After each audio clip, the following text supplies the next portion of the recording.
विशिष्ट शिक्षकों की नियुक्ति लटकी, प्रधान शिक्षक और प्रधानाध्यापक की नियुक्ति लटकी, बीपीएससी टीआरई 3 की नियुक्ति लटकी।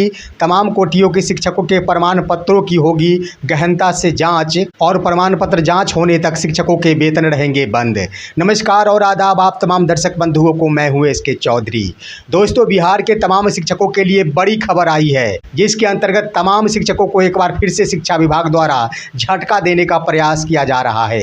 दोस्तों, इसके संबंध में हम आपको बता दें कि हमारी खबर पर एक बार फिर से मुहर लगते नजर आ रही है। हमने पहले भी कहा था कि प्रधानाध्यापक और प्रधान शिक्षकों की नियुक्ति लटकी, साथ ही साथ विशिष्ट शिक्षक की नियुक्ति भी लटकने की आशंका। साथियों, ये खबर हमने आज से 2 सप्ताह पूर्व चलाया था, जिस वक्त भी लोगों को विश्वास नहीं हो रहा था कि आखिर हमारी खबर सत्य है या फिर असत्य है। इतना ही नहीं दोस्तों, आज से 11 दिन पूर्व भी हमने ये खबर चलाई थी कि विशिष्ट शिक्षकों का पदस्थापन अगस्त माह में, लेकिन फंस रहा है पेंच। उस समय भी शिक्षकों को यह विश्वास नहीं हो रहा था कि आखिर हमारी खबर सत्य है या फिर असत्य है। लेकिन एक बार फिर से बिहार में विशिष्ट शिक्षक हो या फिर प्रधानाध्यापक हो या फिर प्रधान शिक्षक हो, तमाम कोटियों की शिक्षकों की नियुक्ति लटकती नजर आ रही है और यह लटकने से हमारी वो पूर्व की खबर पर मुहर लगती नजर आ रही है।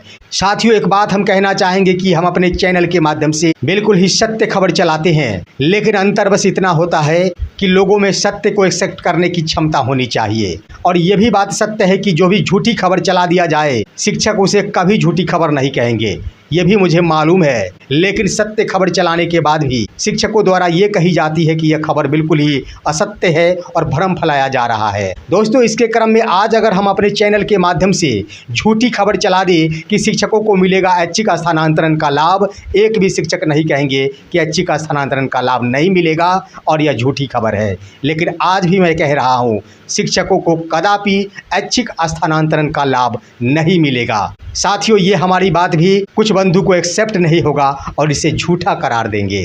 खैर, कोई बात नहीं, लेकिन क्षमता जरूर विकसित करनी चाहिए सत्य को स्वीकार करने की। हम तो अपने चैनल के माध्यम से वो भी खबर चलाते हैं जिस पर शिक्षा अधिकारियों द्वारा कार्यालय आदेश जारी हो चुका होता है, लेकिन शिक्षकों द्वारा उसे भी झूठा करार दिया जाता है। खैर, आज का बिंदु दूसरा है दोस्तों कि तमाम कोटियों की शिक्षकों की नियुक्ति लटकने जा रही है और इससे पहले तमाम शिक्षकों के वेतन पर भी स्थगन लगाने का प्रयास किया जा रहा है। इससे पहले कि इन बिंदुओं पर हम विस्तार पूर्वक चर्चा करें, अगर आपने अभी तक हमारे इस चैनल सुसत्य वचन को सब्सक्राइब नहीं किए हैं तो कृपया अभी सब्सक्राइब कर लेंगे।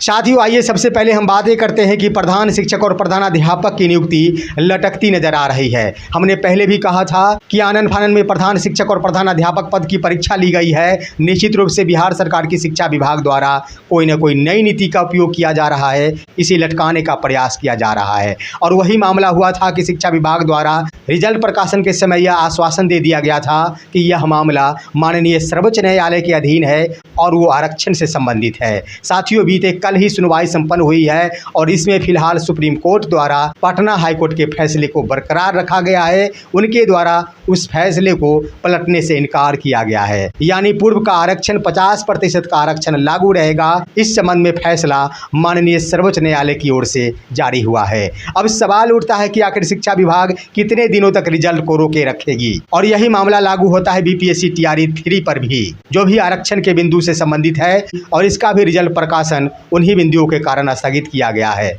सवाल उठता है कि आखिर शिक्षा विभाग इन दोनों ही परीक्षाओं का रिजल्ट का प्रकाशन कब करेगी। यहाँ पर खबर ये आई है कि बिहार सरकार द्वारा आरक्षण के बिंदु को 9वीं अनुसूची में शामिल करने की बात कही जा रही है, और जब तक 9वीं अनुसूची में शामिल नहीं किया जा सकता तब तक अभ्यर्थियों को 65% का आरक्षण नहीं मिल सकता है। अब सवाल उठता होगा शिक्षकों के मन में कि 50% आरक्षण के बिंदु पर ही आखिर रिजल्ट का प्रकाशन क्यों नहीं कर दिया जाता।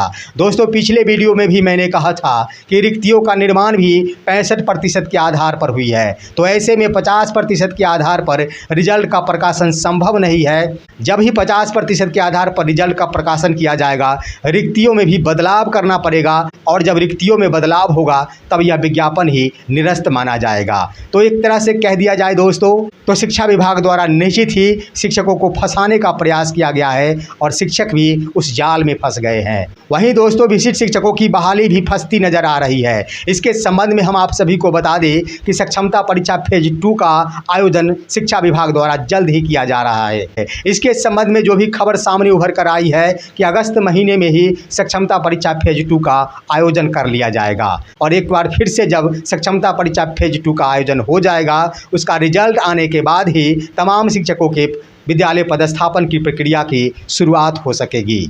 यानी निश्चित रूप से शिक्षा विभाग द्वारा यह कोशिश की जा रही है कि जितने अधिक से अधिक दिनों तक विशिष्ट शिक्षक के पद को लटकाया जा सके और उसे टाला जा सके। इसी कारण अब सक्षमता परीक्षा फेज 2 का आयोजन किया जा रहा है और निश्चित ही परीक्षा की तिथि जारी हो जाने के बाद जब तक सक्षमता परीक्षा फेज 2 का आयोजन नहीं हो जाता, उसके रिजल्ट का प्रकाशन नहीं हो जाता, शिक्षकों का विद्यालय का आवंटन नहीं किया जाएगा।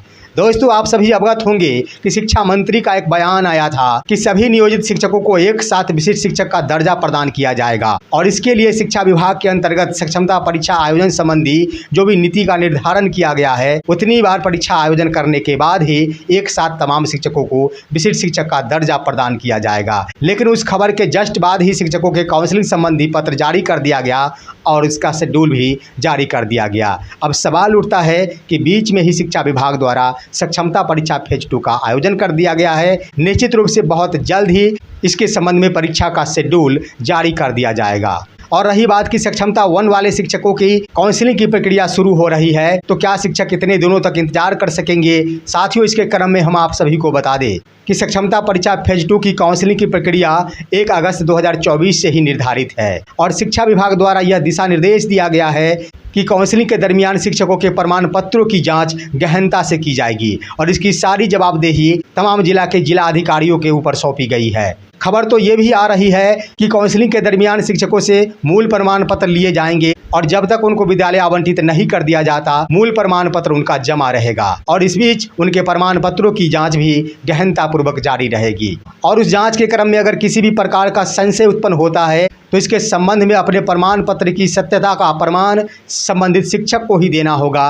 विभागीय स्तर से कुछ नहीं किया जाएगा और अंतिम रूप से तमाम प्रमाण पत्रों के सत्यापन के बाद ही शिक्षकों को विद्यालय का आवंटन किया जाएगा। वहीं दोस्तों, बीपीएससी शिक्षकों के मामले में भी यही नीति का पालन किया जा रहा है। सरकार और शिक्षा विभाग द्वारा यह नीति निर्धारित कर ली गई है कि तमाम बीपीएससी शिक्षकों की भी प्रमाण पत्रों की जाँच गहनता पूर्वक की जाएगी, जिसके अंतर्गत बताते चले कि सबसे प्रमुख है डोमिसाइल आधारित प्रमाण पत्र। यानी बिहार के बाहर से ताल्लुक रखने वाली वो तमाम महिला शिक्षिका जो कि महिला आरक्षण का लाभ लेते हुए बिहार में शिक्षिका बन गई है, या फिर वो तमाम शिक्षक जो कि अन्य राज्य के वासी है और बिहार के डोमिसाइल प्रमाण पत्र के आधार पर आरक्षण का लाभ लेते हुए शिक्षक बन गए हैं। साथ ही साथ स्टेट उत्तीर्ण प्रमाण पत्र, सीटेट उत्तीर्ण प्रमाण पत्र एवं शैक्षणिक प्रमाण पत्र, सभी प्रकार के प्रमाण पत्रों की गहनता पूर्वक जांच की जाएगी और उसके अनुरूप बीपीएससी टीआरई 1 और टीआरई 2 के अंतर्गत जो बिहार सरकार के ऊपर फर्जीवाड़ा संबंधी आरोप लग रहे हैं, उसकी समाप्ति की जाएगी। साथियों, बताते चले कि शिक्षा विभाग द्वारा यह भी नीति तय की गई है कि जब तक बीपीएससी शिक्षकों के प्रमाण पत्रों की जांच पूर्ण नहीं कर ली जाती, तब तक इन शिक्षकों का वेतन स्थगित रहेगा। यानी जुलाई माह का भी वेतन स्थगित रहेगा। वहीं नियोजित शिक्षकों के भी बातें कही जाए तो जब बीपीएससी शिक्षकों के ऊपर यह नीति लागू हो सकती है, तो उधर काउंसलिंग की प्रक्रिया तमाम नियोजित शिक्षकों की भी हो रही है और इसमें भी प्रमाण पत्रों की जांच होगी। तो अगर बीपीएससी शिक्षकों पर यह नीति लागू होती है तो नियोजित शिक्षकों के ऊपर भी यही नीति लागू होगी और उनके भी वेतन स्थगित रखे जा सकते हैं। हालांकि इसके संबंध में शिक्षा विभाग की ओर से कोई स्पष्ट दिशा निर्देश जारी नहीं किया गया है, लेकिन अंदर की यह खबर है कि शिक्षा विभाग इसी नीति के तहत कार्य कर रही है, क्योंकि एक तरफ बिहार सरकार आर्थिक समस्या से भी काफ़ी जूझ रही है। हर एक महीने ही शिक्षकों के वेतन के लिए उन्हें पैसे जारी करने पड़ते हैं। अब उनके पास उतने पैसे नहीं रह गए कि एक साथ 6 महीने का आवंटन जिलों को भेज दिया जाए। लेकिन चलते चलते हम कहना चाहेंगे दोस्तों कि आखिर शिक्षा विभाग द्वारा तमाम कोटियों के शिक्षकों की नियुक्ति को लटकाई क्यों जा रही है, के पीछे शिक्षा विभाग की रणनीति क्या है, बिहार सरकार आखिर क्या चाहती है। दोस्तों, इसके संबंध में भी हम अगले वीडियो लेकर आएंगे। फिलहाल आज की खबर बस इतना ही। आप सभी हमारे इस वीडियो को लाइक करते हुए तमाम दोस्तों के पास शेयर कीजिए और अब दीजिए अपने ही दोस्त इसके चौधरी को इजाजत। जय हिंद, जय भारत।